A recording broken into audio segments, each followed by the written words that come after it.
So in this easel tutorial video, I am going to be showing you guys how to add photo grids to a design here on Easel.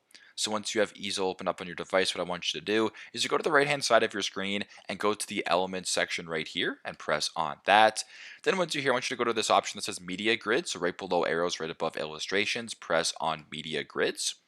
Now what this does, so for example, if you wanted to add three vertical grids right here, you can just make this a little bit larger so that it's the size of the whole screen, just like that. Now what you can also do is go to images here and then drop these images, and they're already going to section themselves into these three different areas. So you can press on this image right here. I'll insert that image into here.